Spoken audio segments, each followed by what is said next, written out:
Hello friends, Gautam Kumar official smart trick में आपका स्वागत है। आज के इस वीडियो में जानने वाले हैं ईएमआरएस एग्जाम के लिए नॉलेज ऑफ आईसीटी, जिसका प्रैक्टिस सेट 9 करने वाले हैं, जो आपके एग्जाम के लिए बहुत ही महत्वपूर्ण आने वाला था। वीडियो के अंत तक बने रहिए और चैनल पर नए तो चैनल को सब्सक्राइब कर लीजिए। चलिए प्रश्न देखते हैं। प्रश्न क्या है? निम्नलिखित में से कौन ऑपरेटिंग सिस्टम नहीं है? तो सफारी ऑपरेटिंग सिस्टम नहीं है। राइट आंसर हो जाएगा हम लोग का ए। सफारी क्या है? तो वेब ब्राउजर। क्या है? वेब ब्राउजर है। ब्राउजर है क्या? Web browser. और किस कंपनी का है? तो एप्पल कंपनी ने इसे विकसित किया। एप्पल कंपनी का है। एप्पल कंपनी ने वेब ब्राउजर है और एप्पल ने हाल ही में इसका नया संस्करण लॉन्च किया, सफारी 4। सफारी 4 करके हाल ही में इसका नया संस्करण भी लॉन्च किया। राइट आंसर हो जाएगा हम लोग का ए। जबकि लिनक्स हो गया, विंडोज हो गया, मैकोस हो गया, ये सभी क्या है? ऑपरेटिंग सिस्टम यानी कि ओएस हैं। चलिए नेक्स्ट देख लेते हैं प्रश्न। कंप्यूटर विज्ञान में रोम का विस्तारित रूप क्या है? ROM रीड ओनली मेमोरी होता है। रीड ओनली ओनली मेमोरी होता है। राइट आंसर हो जाएगा हम लोग का सी। और इसका किसका है? तो प्राइमरी। प्राइमरी मेमोरी का प्राइमरी मेमोरी के अंतर्गत आता है। कौन कौन आता है? तो रैम आता है, रैम आता है और रोम आ जाता है। ये हो जाता है read read random access memory हो जाता है। ये रीड ओनली मेमोरी हो जाता है। तो इसको भी आप लोग याद रखिएगा फुल फॉर्म। चलिए नेक्स्ट देख लेते हैं प्रश्न। आईटी में डॉट का अर्थ है कि डाटाबेस में उपलब्ध डाटा सही और संगतपूर्ण है। तो डाटा इंटीग्रिटी में राइट आंसर हो जाएगा हम लोग का डी। चलिए नेक्स्ट देख लेते हैं प्रश्न। माइक्रोसॉफ्ट वर्ड में इंड की का उपयोग करने से प्रोसेसर कर्सर को डॉट के अंत में ले जाता, तो लाइन के अंत में ले जाता। राइट आंसर क्या हो जाएगा हम लोग का डी। एंड की का प्रयोग करने से। चलिए नेक्स्ट देख लेते हैं प्रश्न। इनमें से कौन सी एक डेटाबेस प्रबंधन प्रणाली DBMS नहीं है? कौन नहीं है? तो हम लोग का कौन सा हो जाएगा? कॉस्मोस। कॉस्मोस नहीं है। राइट आंसर कौन सा हो जाएगा हम लोग का डी। डेटा प्रबंधन प्रणाली कौन कौन है? तो साइबेस है, सैप हाना है, माई SQL है, और कौन कौन सा है? तो ओरेकल है, CSQL है, CSQL है और फायरवर्ड है, माइक्रोसॉफ्ट एक है। तो ये सभी क्या है? डेटा प्रबंधन प्रणाली है। राइट आंसर हो जाएगा हम लोग का डी, जो नहीं है। चलिए नेक्स्ट देख लेते हैं प्रश्न। यंत्रों को निम्नलिखित सूची में से नेटवर्क लेयर के लिए कौन सा यंत्र प्रयुक्त होता है? तो राउटर का प्रयोग किया जाता है नेटवर्क लेयर के रूप में। राइट आंसर हो जाएगा हम लोग का बी। और नेटवर्क लेयर क्या है? तो यह नेटवर्किंग का एक उपकरण है जिसका प्रयोग कई नेटवर्कों को जोड़ने के लिए किया जाता है तथा विभिन्न मार्गों तक पहुंचने के लिए इसका प्रयोग तथा पता लगाने के लिए उसका किया जाता है। किसका प्रयोग किया जाता है? तो राउटर का प्रयोग किया जाता है। राइट आंसर क्या हो जाएगा हम लोग का बी। चलिए नेक्स्ट देख लेते हैं प्रश्न।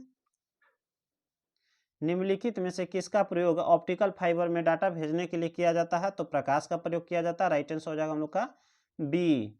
चलिए नेक्स्ट देख लेते हैं प्रश्न।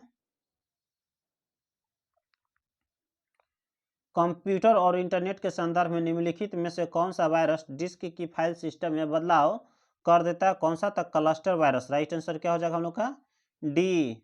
चलिए नेक्स्ट देख लेते हैं प्रश्न। निम्नलिखित में से बायोस के संबंध में सही है? तो यह फर्मवेयर कंप्यूटर निर्देशों का एक समुच्चय। तो हाँ है। राइट आंसर हो जाएगा एक। यह इनपुट तथा आउटपुट का संचालन करता है। तो हाँ करता है। इस बायोस का असंक्षिप्त रूप में full form basic input output system है। बेसिक इनपुट आउटपुट सिस्टम है, यानी कि फर्स्ट सही है, सेकंड सही है, थर्ड सही है, यानी कि हम लोग का तीनों सही है। कौन सा राइट आंसर हो जाएगा? सभी कथन सही है। राइट आंसर हो जाएगा हम लोग का डी, सभी कथन सही है। चलिए नेक्स्ट देख लेते हैं प्रश्न। षोडश आधार यानी कि हेक्साडेसिमल संख्या का पद्धति का आधार क्या होता है? 16 होता है। राइट आंसर हो जाएगा हम लोग का डी। कैसे होता है? तो 0 से 15 तक होता है। 0 से 15, 0 को भी आप लोग गिन लीजिएगा तो टोटल कितना हो जाएगा? 16 हो जाएगा। और कैसे होता है? तो 0 से 9 तक, 0 से 9 तक आप लोग देख लीजिए तो 10 हो जाएगा। और जो 10 से 15 किस फॉर्मेट में होता है? तो आप लोग का ए से एफ तक होता है। कितना? एफ से एफ है, अल्फ़ाबेट के रूप में रहता है। तो यहाँ 6 हो गया, यहाँ 10 ही हो गया, आप लोग का 16 हो गया। तो इस फॉर्मेट में रहता है ए से एफ तक। और 0 से 9 तक एक रहता है और 10 से 15 के लिए ए से एफ के अल्फ़ाबेट के रूप में रहता है। चलिए नेक्स्ट देख लेते हैं प्रश्न। एक कंप्यूटर भाषा जो संरचित दस्तावेजों की प्रस्तुति को व्यक्त करती है, CSS डॉट डॉट कहलाती है, क्या कहलाती है? स्टाइल शीट लैंग्वेज कहलाता है। राइट आंसर क्या हो जाएगा हम लोग का? D, style sheet language. चलिए नेक्स्ट देख लेते हैं प्रश्न। वैक्यूम ट्यूब को कंप्यूटर की डॉट डॉट पीढ़ी द्वारा इस्तेमाल किया गया था। वैक्यूम ट्यूब या निर्वात ट्यूब भी कहा जाता है, इसे क्या कहा जाता है? निर्वात ट्यूब भी कहा जाता है। और इसका प्रयोग किस पीढ़ी में किया गया था? तो पहली पीढ़ी में किया गया था। किस पीढ़ी में किया गया था? तो पहली पीढ़ी। राइट आंसर हो जाएगा हम लोग का ये। टोटल 5 पीढ़ियां हैं, तो आप लोग उसे भी याद रखिए। दूसरी पीढ़ी में किसका प्रयोग किया गया था? तो ट्रांजिस्टर का। एक प्रश्न आपके एग्जाम में यहीं से पूछे जाएंगे। तीसरी पीढ़ी में किसका प्रयोग किया गया था? इंटीग्रेटेड चिप आईसी का प्रयोग किया गया था। एसएसआई का प्रयोग किया गया था। एमएसआई का प्रयोग किया था। किस पीढ़ी में? तो तृतीय पीढ़ी में। इंटीग्रेटेड सर्किट का, एसएसआई का, एमएसआई का प्रयोग तृतीय सर्किट में। चतुर्थ सर्किट में किसका प्रयोग किया गया था? तो माइक्रो प्रोसेसर का, माइक्रो प्रोसेसर का प्रयोग किया गया था। प्रोसेसर का प्रयोग चतुर्थ पीढ़ी में किया गया था। और किया गया किसका था? VLSI का प्रयोग, यानी कि वेरी लार्ज स्केल इंट्रोगेशन का प्रयोग किस पीढ़ी में किया गया था? तो ये सभी का चतुर्थ पीढ़ी में। पांचवी पीढ़ी में किसका प्रयोग किया गया था? तो इसमें ULSI का प्रयोग किया गया था पांचवी पीढ़ी में। इसका फुल फॉर्म क्या होता है? अल्ट्रा लार्ज स्केल इंट्रोगेशन होता है। और SLS का प्रयोग, इस सब का प्रयोग किस में किया था? पांचवी पीढ़ी में किया गया था। तो आप लोग पांचों पीढ़ियां को याद कर लीजिए। आपका 1 से 2 प्रश्न आपको यहीं से डायरेक्ट पूछे जाएंगे। चलिए नेक्स्ट देख लेते हैं प्रश्न। निम्नलिखित में से क्या कंप्यूटर का एक इनपुट डिवाइस है? तो कौन सा एक कंप्यूटर का इनपुट डिवाइस है? तो स्कैनर हो जाएगा। राइट आंसर हो जाएगा हम लोग का सी। मॉनिटर हो गया, स्पीकर हो गया, प्रिंटर हो गया, सब क्या है? आउटपुट डिवाइस है। और आउटपुट डिवाइस कौन कौन से हैं? तो प्लाटर हो गया, प्रोजेक्टर हो गया, वाणी संश्लेषक हो गया। ये सभी क्या है? आउटपुट डिवाइस है। क्या है? आउटपुट डिवाइस है। और ये हो गया स्पीकर, हो गया प्रिंटर, मॉनिटर, ये सभी क्या है? आउटपुट डिवाइस हैं। आपके 1 से 2 प्रश्न आपको कंफर्म 100% आपके यहीं से पूछे जाएंगे, इनपुट और आउटपुट से। तो स्कैनर क्या है? आउटपुट है, इनपुट है। और इनपुट कौन कौन से हैं? तो इनपुट कौन कौन से हैं तो और जान लेते हैं। माउस है, पहला हम लोग का माउस हो गया। कीबोर्ड हो गया, ट्रैकबॉल हो गया, स्कैनर हो गया। स्कैनर तो आप लोग का आ गया। जॉयस्टिक हो जाएगा हम लोग का। लाइट पेन हो जाएगा। डिजिटाइजर हो जाएगा।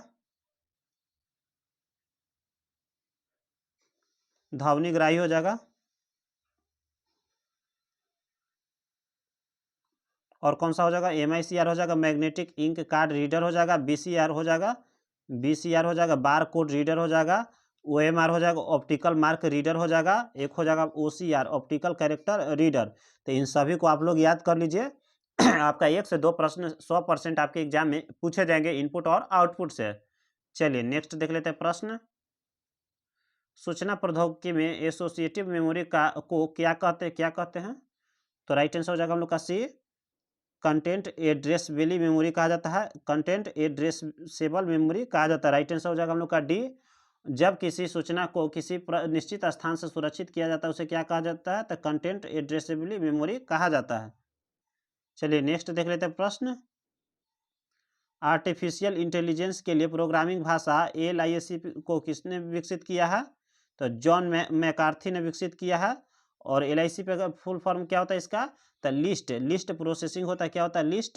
लिस्ट प्रोसेसिंग होता है। क्या होता है? लिस्ट, LIS लिस्ट, P से प्रोसेसिंग होता है। और इसको कब विकसित हुआ था? तो 1959 में। विकास कब हुआ था? 1959 में जॉन मैकार्थी ने किए थे। राइट आंसर हो जाएगा बी। चलिए नेक्स्ट देख लेते प्रश्न। पावर पॉइंट में ऐसा कौन सा फीचर है जिससे उपयोगकर्ता बहुत अधिक समय न खर्च करके सरल प्रस्तुति बना सकता है? किसके द्वारा? तो चार्ट विजार्ड के द्वारा। कौन सा हम लोग का राइट आंसर हो जाएगा? ए, ऑटो कंटेंट विजार्ड के द्वारा। देखिए राइट आंसर हो जाएगा हम लोग का ए, ऑटो कंटेंट विजार्ड के द्वारा। ये क्या कार्य करता है? सामग्री, उद्देश्य, शैली, डिजाइन तथा आउटपुट के बारे में जानकारी देते हुए नई प्रस्तुति प्रदान करता बताता है। कौन करता है? ऑटो कंटेंट विजार्ड के द्वारा। चलिए नेक्स्ट देख लेते हैं प्रश्न।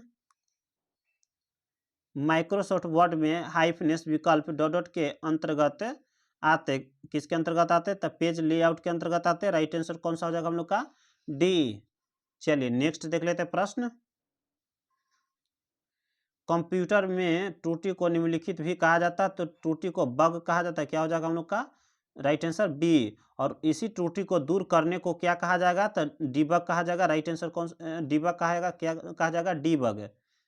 और आप लोग का त्रुटि को क्या कहेंगे, बग कहेंगे। राइट आंसर आप लोग का हो जाएगा बी। अगर इसी त्रुटि को दूर किया जाए तो उसको क्या कहेंगे, डीबग कहेंगे। चलिए नेक्स्ट देख लेते हैं प्रश्न।